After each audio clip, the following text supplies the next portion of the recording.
Friends, welcome to my academy. Friends, आप में से मुझे बहुत सारे स्टूडेंट के कमेंट आए हुए थे कि फरवरी जो है ख़त्म होने वाला है, बट अभी तक आपका सीटेट का नोटिफिकेशन देखने को नहीं मिला। तो जो सीटेट का नोटिफिकेशन ये कब तक जारी होगा और जो आपकी एग्ज़ाम डेट होने वाली है वो क्या होने वाली है, इन सभी चीज़ों के बारे में पूरा डिटेल में आज की इस वीडियो में बात करने वाले हैं।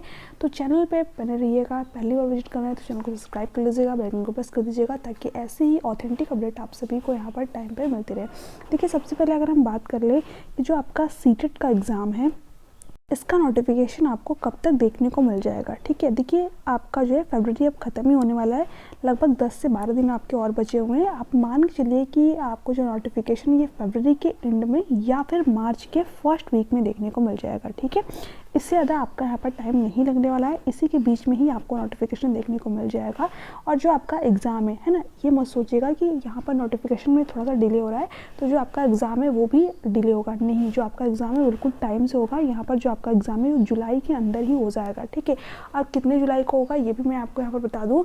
जो आपका एग्ज़ाम है ये 6 जुलाई है ना, 6 जुलाई से लेकर के 13 जुलाई के बीच में ही होगा, क्योंकि आप सभी को पता है कि जो आपका एग्ज़ाम होता है वो संडे के दिन होता है और 6 जुलाई का आपका एक संडे पड़ रहा है और 13 जुलाई को। ठीक है, तो हो सकता है कि या तो 6 जुलाई को आपका एग्ज़ाम हो जाए या फिर 13 जुलाई को। ठीक है, और इस बार जो आपका दिसंबर में एग्ज़ाम हुआ तो उसमें ये था कि अगर स्टूडेंट ज़्यादा होते तो यहाँ पर ये लोग 2 दिन एग्ज़ाम कंडक्ट करवाते हैं। तो यहाँ पर भी यही केस हो सकता है कि अगर स्टूडेंट ज़्यादा होंगे तो ये 6 और 7 जुलाई 2 दिन आपका यहाँ पर एग्ज़ाम कंडक्ट करवा सकते हैं। ठीक है, जो ज़्यादा पॉसिबिलिटीज़ बन रही है वो 6 जुलाई को ही बन रही है। ठीक है, अगर हो सकता है कि थोड़ा सा 6 जुलाई को कोई एग्ज़ाम वगैरह हो, ठीक है, या फिर कुछ और रीज़न हो तो यहाँ पर जो आपका डेट है ये 13 जुलाई तक हो सकता है। ठीक है, बट इससे ज़्यादा डिले नहीं होगा, इसी के बीच में ही आपका एग्ज़ाम यहाँ पर हो जाएगा।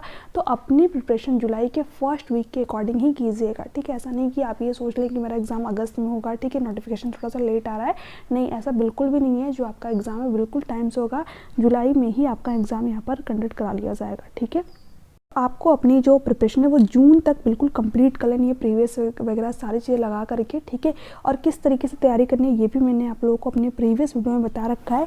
अभी देखिए, जो आपकी सीटेट पेपर 2 है साइंस, इसमें बहुत सारे स्टूडेंट का जो है स्कोर नहीं बन पाता है, बहुत सारे स्टूडेंट जो है कम स्कोर कर पाते हैं। ठीक है, तो यहाँ पर उसके लिए मैंने आप सभी के डिमांड पर एनसीईआरटी की जो सीरीज़ होती है वो कंटिन्यू की है। ठीक है, तो यहाँ पर जो आपकी एनसीईआरटी है वो 6 से लेकर के 8 तक की कंप्लीट कराई जाएगी। ठीक है, और ऐसा नहीं कि हम लोग एनसीईआरटी में जो मेन पॉइंट है सिर्फ उनको पढ़े, पूरा लाइन बाय लाइन हम लोग एनसीईआरटी को कवर कर रहे हैं। तो एक भी क्वेश्चन यहाँ से बाहर आपको देखने को मिलेगा ही नहीं। ठीक है, क्योंकि सारे क्वेश्चन आपके एनसीईआरटी के बुक से ही पूछे जाते हैं।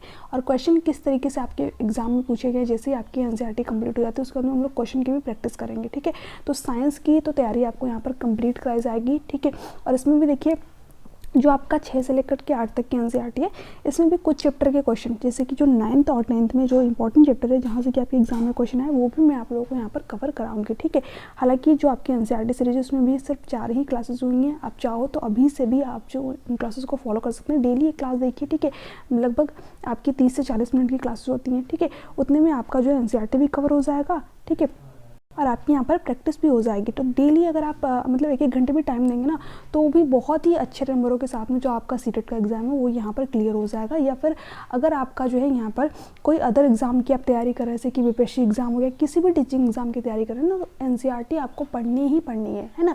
तो इसलिए उस सीरीज़ को आप फॉलो जरूर कीजिएगा, बहुत इंपॉर्टेंट सीरीज़ है। ठीक है, तो प्लेलिस्ट में आपको सारी क्लासेस मिल जाएंगी। अभी 4 ही क्लासेस हुई हैं, बीच में कुछ क्लासेस मेरी नहीं हो पाई थी। ठीक है, तो कल से आपकी जो है आपकी फिर से एनसीईआरटी जो सीरीज़ है वो कंटिन्यू हो गई है, तो उसको आप जरूर फॉलो कीजिएगा।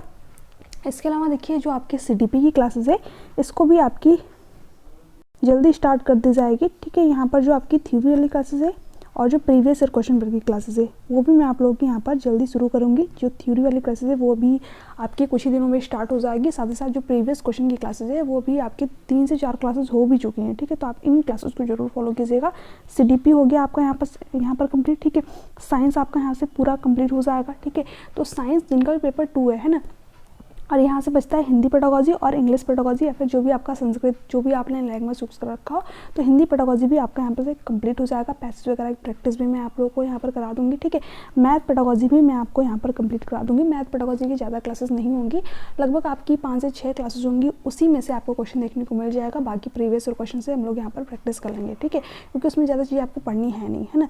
जो इंपॉर्टेंट चैप्टर जहाँ से आपके एग्जाम में क्वेश्चन आते हैं वो मैं आप लोगों को यहाँ पर कवर करा दूंगी। ठीक है, बाकी ईवीएस भी देखिए उतना ज़्यादा सिलेबस है नहीं। ईवीएस का सबसे ज़्यादा जो सिलेबस बड़ा है वो आपके सीटेट पेपर 2 साइंस और मैथ का है, ठीक है। तो मैथ तो अभी यहाँ पर पॉसिबल है नहीं क्योंकि स्क्रीन पे थोड़ा सा लिखना पड़ता है ना, तो इसलिए अगर आप लोग सपोर्ट करते हैं तो जो मैथ की क्लासेस है बिल्कुल बेसिक से मैं आपको यहाँ पर स्टार्ट करूँगी, आपको सारी चीज़ बिल्कुल अच्छी तरीके से समझ में आ जाएगी, ठीक है। तो वही है, सिर्फ आप लोगों का मतलब सपोर्ट चाहिए थोड़ा सा। अगर जो है आप सभी सपोर्ट करते हैं तो जो मैथ की क्लासेस है वो जल्दी यहाँ पर स्टार्ट कर दी जाएंगे, ठीक है। बाकी सभी चीज़ें आप सभी पर डिपेंड करती हैं।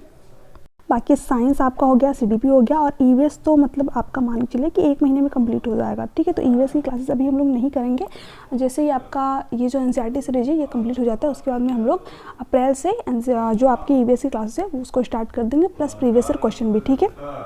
तो ये सारी चीज़ थी जो कि आप लोग साथ में डिस्कस करनी थी, बाकी मैंने आप लोगों को बता दिया। हाँ, और एक चीज़ और कि मैंने यहाँ पर जो है आप लोगों को सबसे बड़ा क्वेश्चन था कि जो सिलेबस वगैरह है क्या कुछ चेंज होंगे या फिर नहीं चेंज होंगे। देखिए सिलेबस तो अभी आपका चेंज नहीं होगा, बट जो आपकी एनसीईआरटी की बुक्स आई है ना उसमें 2-4 चैप्टर आपके नए ऐड किए गए हैं, ठीक है। अगली बार ही ऐड किए थे और इस बार वहाँ से भी क्वेश्चन आपको देखने को मिलेंगे, ठीक है। तो ये आपका एक नया चेंज हुआ है, तो यहाँ से जितने भी आपके नए चैप्टर ऐड हुए हैं उसको भी हम लोग यहाँ पर डिस्कस करेंगे, ठीक है।